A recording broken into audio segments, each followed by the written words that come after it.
ಇವತ್ತಿನ ತರಗತಿಯಲ್ಲಿ ನಾವು ನೇರ ಮತ್ತು ವಿಲೋಮ ಅನುಪಾತಗಳ ಚಾಪ್ಟರ್ ಎನ್ನುವಂತಹ 8ನೇ ತರಗತಿಯ ಅಧ್ಯಯನವನ್ನು ಪ್ರಾರಂಭ ಮಾಡೋಣ. ಈ ಒಂದು ಚಾಪ್ಟರ್ ಕೇವಲ 8ನೇ ತರಗತಿಗೆ ಉಪಯುಕ್ತವಾಗದೆ GPSTR, HSTR, TET, CTET ಈ ಎಲ್ಲ ಪರೀಕ್ಷೆಗಳಿಗೆ ಈ ಒಂದು ಚಾಪ್ಟರ್ ಬಹಳ ಇಂಪಾರ್ಟೆಂಟ್ ಆಗ್ತೈತಿ. Without this chapter there is no question paper ಅಂತಂದು ಹೇಳ್ತಾರೆ.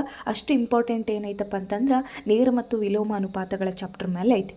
ಹಾಗಾದರೆ ನೇರ ಮತ್ತು ವಿಲೋಮ ಅನುಪಾತಗಳ ಬಗ್ಗೆ ನಾವು ಡೈರೆಕ್ಟಾಗಿ ಹೋಗದೆ ಅದನ್ನು ಯಾವ ರೀತಿಯಾಗಿ ನೋಡ್ಕೊತ ಹೋಗೋಣ ಅಂತಂದರೆ, ಏಕಾಂಶ ಪದ್ಧತಿ ಅಂದ್ರೇನು, ಅನುಪಾತ ಅಂದ್ರೇನು, ಸಮಾನುಪಾತ ಅಂದ್ರೇನು, ಅದನ್ನು ಯಾವ ರೀತಿಯಾಗಿ ನಾವು ಬಳಕೆ ಮಾಡಬೇಕು ಅನ್ನೋದನ್ನು ನೋಡ್ಕೊತ ನಂತರದಲ್ಲಿ ನಾವೇನು ಮಾಡೋಣ ಅಂತಂದರೆ ನೇರ ಮತ್ತು ವಿಲೋಮ ಅನುಪಾತಗಳ ಬಗ್ಗೆ ನೋಡ್ಕೊತ ಹೋಗೋಣ. ಮೊದಲನೇದಾಗಿ ಏಕಾಂಶ ಪದ್ಧತಿ. ಏಕಾಂಶ ಪದ್ಧತಿ ಅಂತಂದ್ರೇನು? ಏಕಾಂಶ ಪದ್ಧತಿ ಅಂತಂದರೆ ಒಂದೇ ರೀತಿಯ ವಸ್ತುಗಳ ಒಟ್ಟು ಬೆಲೆಯಲ್ಲಿ ಒಂದು ವಸ್ತುವಿನ ಬೆಲೆಯನ್ನು ಕಂಡುಹಿಡಿದು ನಂತರ ಬೇಕಾಗಿರುವ ಸಂಖ್ಯೆಯ ಬೆಲೆಯನ್ನು ಕಂಡುಹಿಡಿಯುವ ವಿಧಾನಕ್ಕೆ ನಾವೇನಂತ ಕರಿತೀವಪ್ಪ ಅಂತಂದರೆ ಏಕಾಂಶ ಪದ್ಧತಿ ಅಂತಂದೇಳಿ ಕರಿತೀವಿ. ಹಾಗಾದರೆ ಇದು ಯಾವ ರೀತಿಯಾಗಿ ನಮಗೆ ಅಪ್ಲಿಕೇಶನ್ ಆಗುತ್ತಾ, ಯಾವ ರೀತಿ ಅಂತೇಳಿ ಇದನ್ನು ನಾವು ಓರೆ ಗುಣಾಕಾರ ಮಾಡಿ ಕಂಡುಹಿಡಿದ್ರೂ ಇಷ್ಟೇ ಬೆಲೆ ಬರ್ತೈತಿ. ಬಟ್ ಏಕಾಂಶ ಪದ್ಧತಿ ಅಂತಂದರೆ ಎಲ್ಲ ಬೆಲೆಗಳು ಇರ್ತವೆ. ಅದರೊಳಗೆ ನಾವೇನು ಮಾಡಬೇಕಪ್ಪ ಅಂತಂದರೆ ಫಸ್ಟಿಗೆ ಒಂದು ವಸ್ತುವಿನ ಬೆಲೆಯನ್ನು ಕಂಡು ಹಿಡಿದು ಆನಂತರ ಎಷ್ಟು ವಸ್ತುಗಳ ಬೆಲೆ ಬೇಕಾಗಿರ್ತೈತಲ್ಲ ಅದಕ್ಕೆ ಗುಣಾಕಾರ ಮಾಡಿದರೆ ಆಯಿತು. ಇಲ್ಲಿ ಒಂದು ಉದಾಹರಣೆ ಮುಖಾಂತರ ನೋಡೋಣ, ಬಹಳ ಈಸಿ ಆಗ್ತೈತೆ ನಿಮಗೆ ತಿಳ್ಕೊಳಕ್ಕೆ. 6 ವಸ್ತುಗಳ ಬೆಲೆ ಎಷ್ಟೈತೆ ಅಂತಂದರೆ 240 ರೂಪಾಯಿ ಆಗೈತಿ. ಹಾಗಾದರೆ 4 ಪುಸ್ತಕಗಳ ಬೆಲೆ ಎಷ್ಟು ಅಂತ ಕೇಳ್ಯಾರ. 6 ಪುಸ್ತಕಗಳ ಬೆಲೆ 240 ರೂಪಾಯಿ ಆಯ್ತಪ್ಪ ಅಂತಂದರೆ 4 ಪುಸ್ತಕಗಳ ಬೆಲೆ ಎಷ್ಟು ಅಂತ ಕೇಳ್ಯಾರ. ಹಾಗಾದರೆ ಮೊದಲಿಗೆ ನಾವೇನು ಮಾಡಬೇಕು, ಒಂದು ಪುಸ್ತಕದ ಬೆಲೆಯನ್ನು ಕಂಡುಹಿಡಬೇಕು. 6 ಪುಸ್ತಕದ ಬೆಲೆ 240. ಹಾಗಾದರೆ ಒಂದು ಪುಸ್ತಕದ ಬೆಲೆ ಹೆಂಗ ಅಂತೇಳಿ ಬರ್ಕೋಬೇಕು. 6 1 6, 6 4 24, 0 0. ಹಾಗಾದರೆ ಒಂದು ಪುಸ್ತಕದ ಬೆಲೆ ಎಷ್ಟು ಸಿಗ್ತೈತಿ ನಮಗೆ? 40 ರೂಪಾಯಿ. 4 ಪುಸ್ತಕಗಳ ಬೆಲೆ ಎಷ್ಟಾಗುತ್ತಾ? 4 × 40 ರೂಪಾಯಿ = 4 4 16, 0 0, 160 ರೂಪಾಯಿ. ಮೊದಲು ಒಂದು ಪುಸ್ತಕದ ಬೆಲೆಯನ್ನು ಕಂಡುಹಿಡಿದು ಆನಂತರ ನಮಗೆ 4 ಪುಸ್ತಕಗಳು ಬೇಕಾಗ್ಯವಲ್ಲ, ಒಂದು ಪುಸ್ತಕದ ಬೆಲೆಗೆ 4ಅನ್ನು ಗುಣಾಕಾರ ಮಾಡಬೇಕು. ಅಥವಾ ನಮಗೆ 5 ಪುಸ್ತಕಗಳು ಬೇಕಾಗಿತ್ತಪ್ಪ ಅಂತಂದರೆ 5ಅನ್ನು ಗುಣಾಕಾರ ಮಾಡಬೇಕು. ಈ ರೀತಿಯಾಗಿ ನಾವು ಏಕಾಂಶ ಪದ್ಧತಿಯನ್ನು ಬಳಕೆ ಮಾಡ್ಕೋಬೇಕು.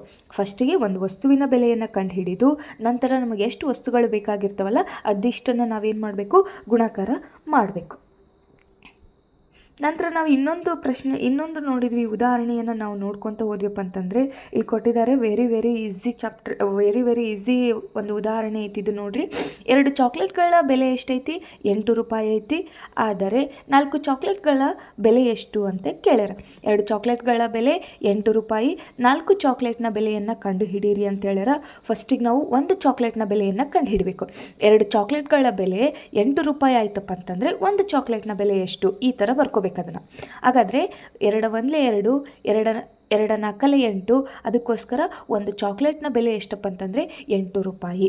ಹಾಗಾದರೆ 4 ಚಾಕ್ಲೇಟ್ಗಳ ಬೆಲೆ ಬೇಕಾಗಿತ್ತು ನಮಗೆ 4 × 4 ರೂಪಾಯಿ. ಹಾಗಾದರೆ 4 4 16, 16 ರೂಪಾಯಿ.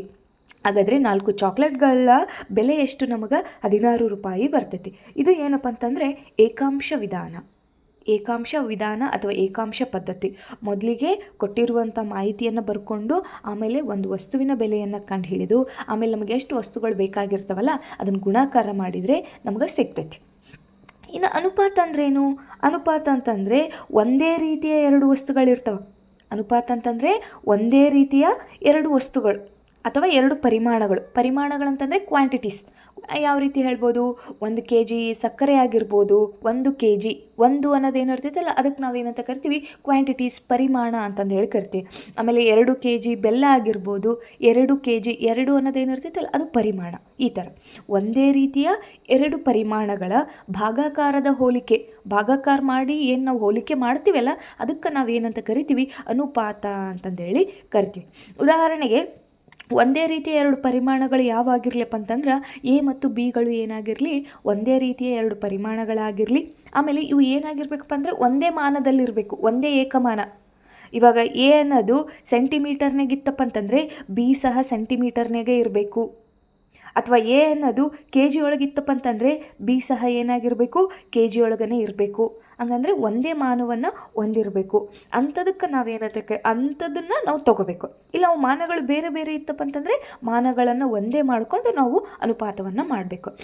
ಇಲ್ಲಿ ನೋಡ್ರಿ, ಎ ಮತ್ತು ಬಿಗಳು ಒಂದೇ ರೀತಿಯ ಪರಿಮಾಣಗಳಾಗಿದ್ದು ಒಂದೇ ಮಾನದಲ್ಲಿದ್ದರೆ ಎ ಮತ್ತು ಬಿಗಳ ನಡುವಿನ ಅನುಪಾತವನ್ನು ನಾವು ಹೆಂಗೆ ಬರಿತೀವಪ್ಪ ಅಂತಂದರೆ ಎ ಅನುಪಾತ ಬಿ, ಈ ಥರ 2 ಕೊಲೊನ್ ಹಾಕಿ ಬರಿತೀವಲ್ಲ, ಇದಕ್ಕೆ ನಾವು ಏನಂತ ಕರಿತೀವಿ, ಅನುಪಾತ ಅಂತಂದೇಳಿ ಕರಿತೀವಿ.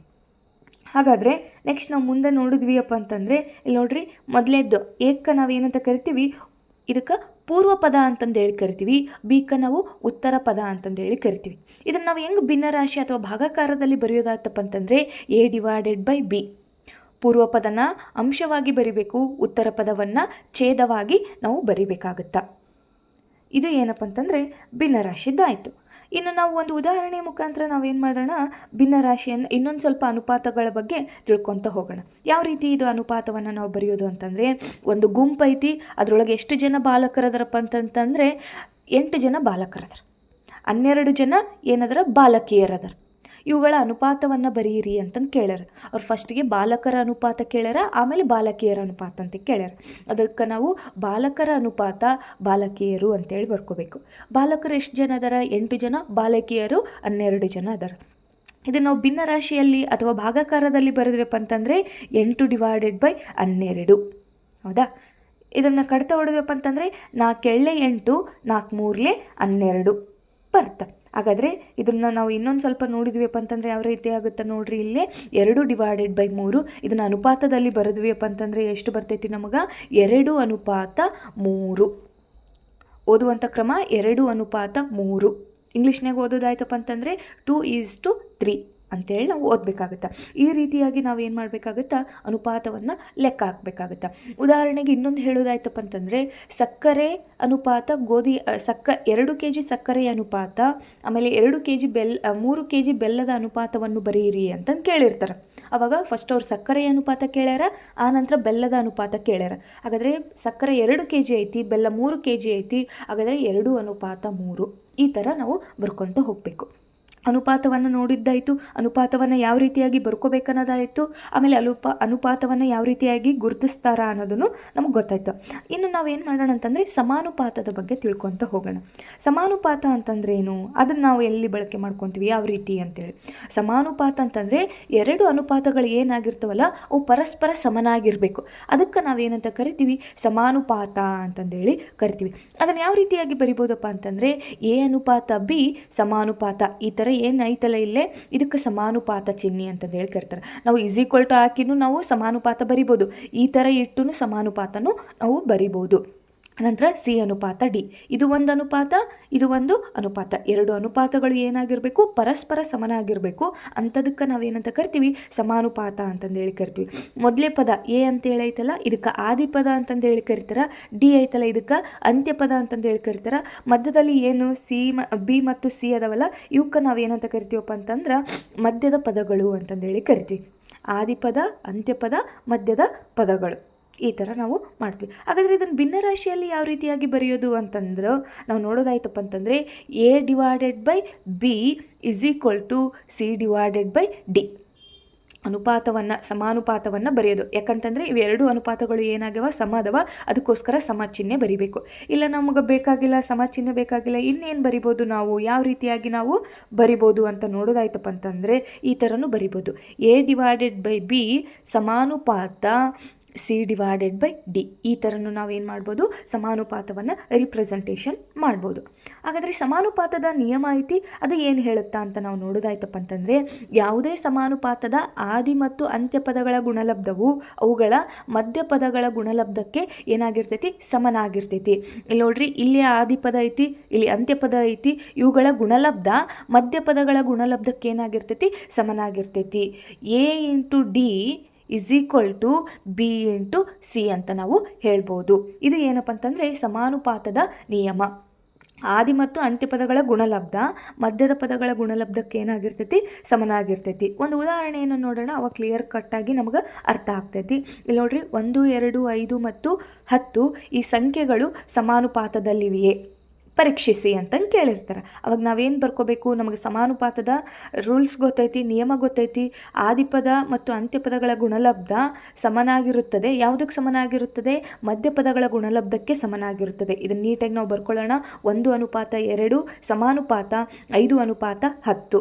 ಹಾಗಾದರೆ ಮಧ್ಯಪದಗಳ ಗುಣಲಬ್ಧ ಯಾವುದಕ್ಕೆ ಸಮನಾಗಿರ್ತೈತಪ್ಪ ಅಂತಂದರೆ ಆದಿ ಮತ್ತು ಅಂತ್ಯಪದಗಳ ಗುಣಲಬ್ಧಕ್ಕೆ ಸಮನಾಗಿರ್ತೈತಿ. 1 × 10 = 2 × 5. 10 × 10, 5 × 10. ಹಾಗಾದರೆ ಉತ್ತರ ನಮ್ಗೆ ಸೇಮ್ ಬಂತು. ಅದಕ್ಕೋಸ್ಕರ ಏನಪ್ಪ ಅಂತಂದರೆ ಇವು ಸಮಾನುಪಾತದಾಗ ಅದಾವ ಅಂತ ನಾವು ಹೇಳ್ಬೋದು. ಇದಿಷ್ಟು ಏನಪ್ಪ ಅಂತಂದರೆ ಏಕಾಂಶ ಪದ್ಧತಿ ಅಥವಾ ಏಕಮಾನ ಪದ್ಧತಿ ಅಂತಂದೇಳಿ ಕರೀತಾರೆ. ಅದಾದ ನಂತರ ಅನುಪಾತದ ಬಗ್ಗೆ ತಿಳ್ಕೊಂಡ್ವಿ. ಅದಾದ ನಂತರ ಸಮಾನುಪಾತದ ಬಗ್ಗೆ ನಾವು ತಿಳ್ಕೊಂಡ್ವಿ. ಇದಿಷ್ಟು ಬೇಸಿಕ್ಕು. ನಾವು ಇದನ್ನು 6ನೇ ತರಗತಿಯಲ್ಲಿ ಕಲ್ತಿರ್ತೀವಿ. ಆದರೂ ಒಂದು ಸ್ವಲ್ಪ ನಾವೇನು ಮಾಡ್ಕೊಳ್ಳೋಣ, ನೆನಪು ಮಾಡಿಕೊಂಡು ಮುಂದಿನ ತರಗತಿಯಲ್ಲಿ ನಾವು 8ನೇ ತರಗತಿಯ ನೇರ ಮತ್ತು ವಿಲೋಮ ಅನುಪಾತದ ಬಗ್ಗೆ ಸವಿವರವಾಗಿ ನೋಡ್ಕೊತ ಹೋಗೋಣ. ಧನ್ಯವಾದಗಳು.